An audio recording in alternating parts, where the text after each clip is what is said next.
Hello વિદ્યાર્થી મિત્રો, રાધે રાધે. તો કાલે કોર્ટમાં હિયરિંગ હતું, બરાબર, 9/6/2026નું. તો એ આખો વિડીયો છે ને તમને યુટ્યુબમાં મળી જશે, પણ એ છે ને ઇંગ્લિશમાં જ આખો. તો એમાં શું કહેવા માગે છે ને એ આપણે કયા કયા ટોપિકમાં એમાં વાત કરવામાં આવી હતી, બરાબર. જે સરકારી વકીલ છે અને જે આપણા વિધિ મેડમ હતા મારા ખ્યાલથી, બરાબર. એ બે વચ્ચે, એટલે કે આ હિન્દી અને અંગ્રેજી માધ્યમવાળાના ફોર્મ ભરવાની જે છૂટ માગી છે એ પિટિશનરો વચ્ચે શું વાત થઈ અને કોર્ટે શું આદેશ આપ્યો, સંપૂર્ણ માહિતી આપણે આ વિડીયોમાં જોવાના છીએ. તો વિડીયોને એન્ડ સુધી જોજો, તો જ તમને બધી માહિતી મળશે કે કોર્ટે શું શું આદેશ કર્યો છે, બરાબર. તો કે પહેલું તો કે ટેટ 1 કોર્ટમાં કેસ હતો અને હિયરિંગની તારીખ હતી 9/6/2026, બરાબર. આ તારીખ કોની હતી? તો કે હિન્દી અંગ્રેજી માધ્યમના, અહીં જો ખાલી હિન્દી અંગ્રેજી લખી દઉં છું, સમજી જજો. અંગ્રેજી માધ્યમના ઉમેદવારોએ પિટિશન કરી હતી, બરાબર. કેટલા પ્રશ્ન ખોટા છે? આપણે જે 19 પ્રશ્નો નથી, જો પેલા અહીં સમજજો તમે. તો કે ગુજરાતી માધ્યમનું કેટલા પ્રશ્નોની વાંધા અરજી થઈ કોર્ટમાં? સોરી, 19 પ્રશ્નો, સોરી, આ 20 પ્રશ્ન આ લોકોના છે. 19 પ્રશ્ન. જ્યારે હિન્દી અંગ્રેજી માધ્યમ વાળા રહ્યા ને, હિન્દી અંગ્રેજી, એની કેટલી થાય છે? તો કે 20 પ્રશ્ન. 20 પ્રશ્નની વાંધા અરજી, અને આપણે ગુજરાતી માધ્યમ વાળાને 19 પ્રશ્નની વાંધા અરજી કરેલી છે, બરાબર. તો હિન્દી અને અંગ્રેજી મીડિયમ વાળાઓને શું કહેવું હતું કોર્ટમાં કાલે? તો કે તમે ગુજરાતી મીડિયમ વાળાને ફોર્મ ભરવા દીધા હતા ઓફલાઈન, બરાબર. જે મિત્રો પાસ નથી થયા ને એને તમે ઓફલાઈન ફોર્મ ભરવા દીધા હતા. તો હિન્દી મીડિયમ ને અંગ્રેજી મીડિયમ વાળાને શું કહેવું છે? તો અમને પણ ભરવા દો, બરાબર. ત્યારે સરકારી વકીલે દલીલ કરી કે એ તો નાપાસ છે, બરાબર. તો કઈ રીતે છૂટ અપાવે? ત્યારે કોર્ટે શું જવાબ દીધો? તો કે જો ગુજરાતી મીડિયમ વાળાને ભરવા દીધા હોય, ગુજરાતી માધ્યમ વાળા કેટલા વિદ્યાર્થીઓ હતા પિટિશન વાળા? તો કે 500 ઉપર હતા, બરાબર. જો તેને ફોર્મ ભરવા દીધા, બરાબર,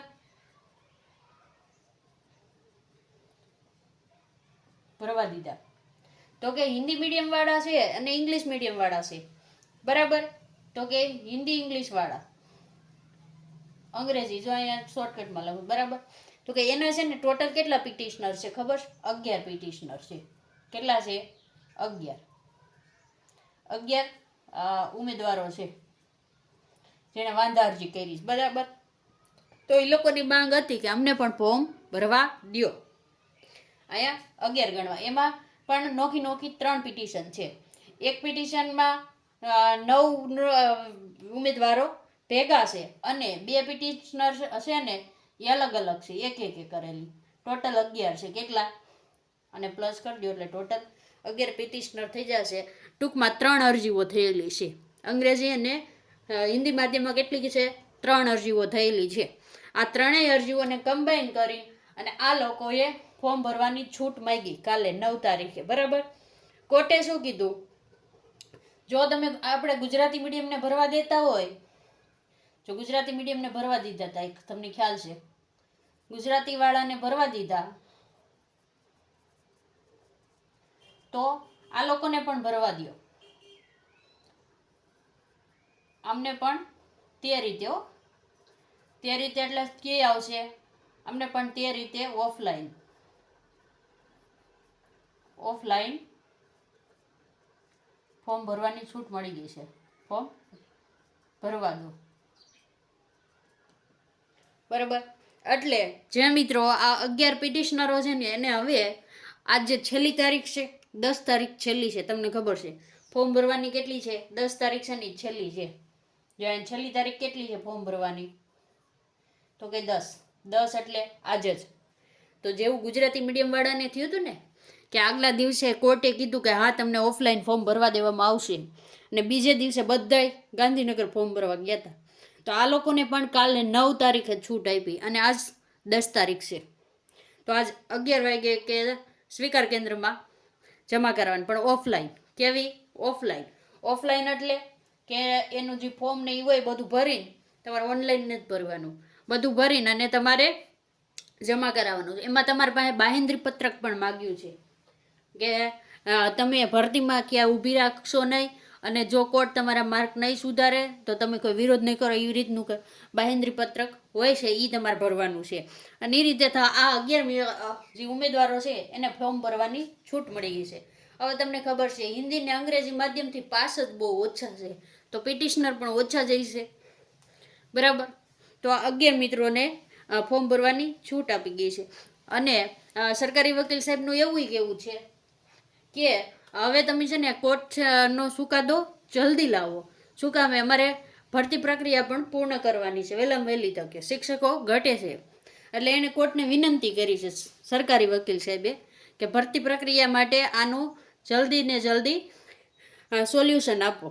તો કોર્ટનું કહેવું એવું છે કે આ જે હિન્દી મીડિયમ ને ગુજરાતી મીડિયમ છે ને, બધો કેસ તો એક જ છે, બરાબર. એટલે એ કે છે તો મેઇન ક્યાં પ્રશ્ન આવીને ઊભો રહ્યો, તો કે આન્સર કી ખોટી છે. એકને 19 પ્રશ્નમાં છે ને એકને 20 પ્રશ્નમાં વાંધો છે. એટલે તમે મીડિયમ ગમે એ હોય, પણ રજૂઆત તો એક જ છે ને કે આન્સર કીમાં જવાબ ખોટા જ છે. એટલે કોર્ટનો આદેશ છે કે નવી એક્સપર્ટ કમિટી બેસાડો હવે, બરાબર. નવી એક્સપર્ટ કમિટી બેસાડો અને રિવ્યૂ કરે પ્રશ્નોને અને વહેલામાં વહેલી તકે નિર્ણય આપે, બરાબર. નિર્ણય આપે. હવે કોર્ટે આદેશ આપી દીધો છે અને સરકારી વકીલ સાહેબનું પણ કેવું છે કે ભરતી પ્રક્રિયા જલ્દી પૂર્ણ કરવી છે, એટલે તમે જલ્દી કરો, બરાબર. તો આ જે કાલ કોર્ટમાં વાત થઈ, અને હવે નેક્સ્ટ તારીખ કાલે નથી આપી, બરાબર. આની નેક્સ્ટ તારીખ નથી આપી, પણ જજ સાહેબે એવું કીધું છે કે કેસ તો બંને સરખા છે આન્સર કીના, એટલે હવે સાથે લેશું, સાથે. એટલે જો સાથે લેવામાં આવે ને તો શું થઈ શકે, બરાબર. તે હવે આપણે આગળ જોઈશું. હવે તમને ખબર જજ સાહેબે શું કહી દીધું કે ગુજરાતી માધ્યમની જે પિટિશન છે ઈ અને હિન્દી અંગ્રેજી માધ્યમ, હિન્દી ને અંગ્રેજી, બરાબર, બધાની સાથે લેવામાં આવે, સાથે લેવામાં આવે એટલે કે હવે સાથે ચુકાદો આપવામાં આવે, બરાબર. પિટિશન હોય સોરી, બધાની પિટિશન એક સાથે કરી દેવામાં આવે.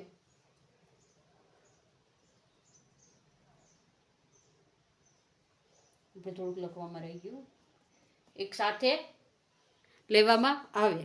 તો હવે તમને ખબર છે કે કોર્ટની આગલી તારીખ છે ને એ ઘણા 4 જુલાઈ કહી છે, ઘણા 4 જુલાઈ કહી છે, આપણે વિડીયો જોઈએ છે.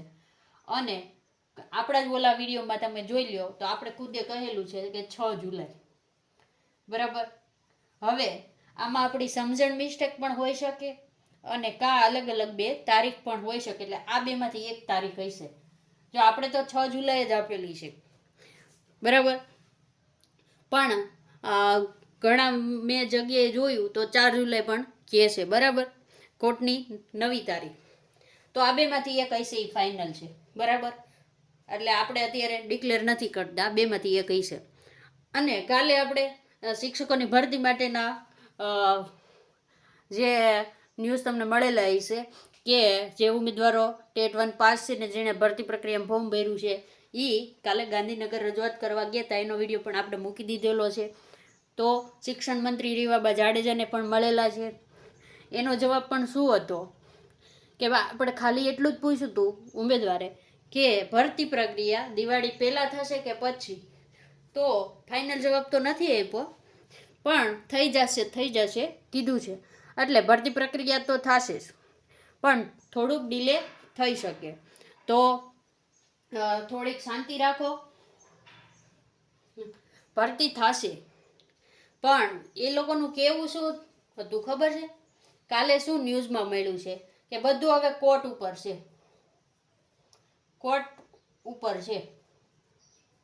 શું કામ એવું કહ્યું કે કોર્ટ ઉપર જઈને કોઈ ભરતી કરી શકે નહીં. હવે જે છે એ બધું કોર્ટ ઉપર છે, અને કોર્ટની તારીખ કેટલી છે?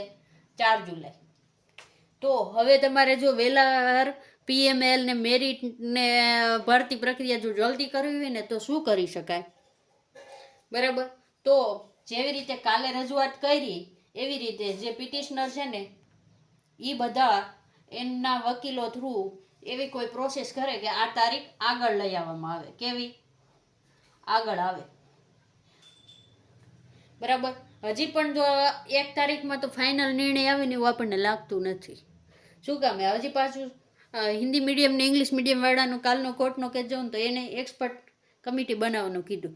હવે તમે જ વિચારો ફરીથી એક્સપર્ટ કમિટી બનાવવામાં જ સમય જશે, બરાબર. એક્સપર્ટ કમિટી બનાવવામાં આવે પછી પાછા પ્રશ્નો રિવ્યૂ કરવામાં આવે, પછી કેટલા માર્ક સુધરે છે એ આપવામાં આવે, પછી પાછા જો સુધરશે તો ન્યાય તો બધાની સરખો જ મળે, તો પાછા નવા રિઝલ્ટ બનાવવા પડે. આમ ને આમ તો 4 ને 5 મહિના વહી જાય, બરાબર. એટલે હવે જે છે ને એ બધું કોર્ટ ઉપર છે. તો આ તારીખને આગળ લઈ આવવા માટે હવે રજૂઆત કરવી પડે તમારે. કોર્ટ ઉપર જો બધું વહી ગયું હોય તો એને આગળ લઈ આવવા માટે પ્રયત્ન કરવા પડે. અને જે મિત્રો હિન્દી અને અંગ્રેજી માધ્યમવાળા છે, જેને 1 થી 2 માર્ક ઘટે છે, જેને 79 છે 80 છે, બરાબર, એ મિત્રોને આજ ઓફલાઈન ફોર્મ ભરવાની તક મળી છે. તો આજ 5 વાગ્યા સુધીમાં ફોર્મ ભરી દેજો.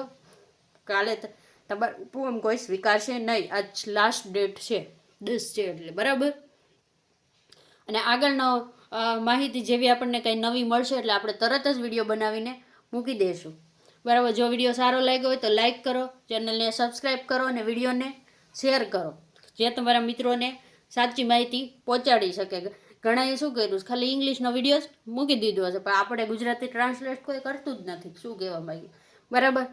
તો નમ્ર વિનંતી છે કે વિડીયોને શેર કરો. આજનો વિડીયો એ પૂર્ણ કરીએ છીએ. રાધે રાધે.